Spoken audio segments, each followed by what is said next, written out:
कहते हैं कि आदमी जहर से नहीं मरता और टेंशन से मर जाता है। एक बार एक राजा अपने राज्य का भ्रमण कर रहा था। हाथी की सवारी थी।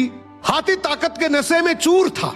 हाथी ने ध्यान नहीं दिया और उसकी सूंड से एक मस्त मोला फकीर का कटोरा गिर गया। फकीर को बड़ा गुस्सा आया।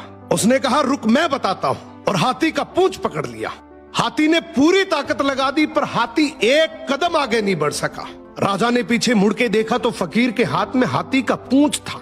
राजा को बड़ा अचंबा हुआ कि एक फकीर में इतनी ताकत।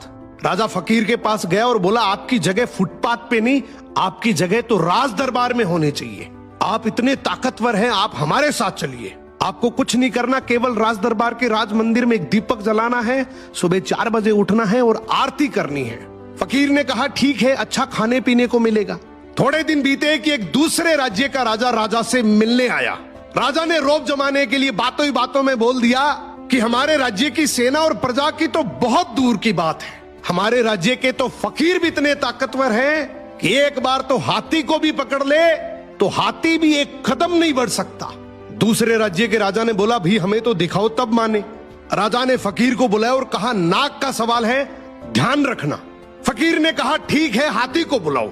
फकीर ने हाथी का पूंछ पकड़ा मगर इस बार पासा पलट चुका था। हाथी फकीर को घसीटते हुए ले गया।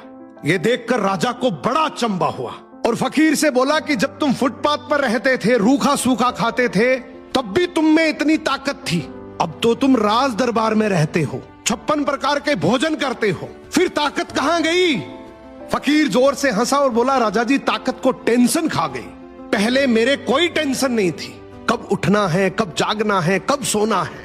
अब रात को सोता हूं तो टेंशन लेकर सोता हूं कि सुबह 4 बजे उठना है, दीपक जलाना है, आरती करनी है। टेंशन मेरी ताकत को खा गई। यही हालात आज के समय की है। हम सोते हैं तो हर दिन हजारों टेंशन लेकर सोते हैं जो हजारों बीमारियों को न्योता देती है, जबकि हमें पता है कि टेंशन करने से कुछ नहीं होगा। वही होगा जो भगवान को मंजूर है। फिर टेंशन करने का क्या फायदा? सो मेहनत पे भरोसा रखो, टेंशन करने से कोई फायदा नहीं है। टेंशन आदमी का शरीर दीमक की तरह खा जाती है।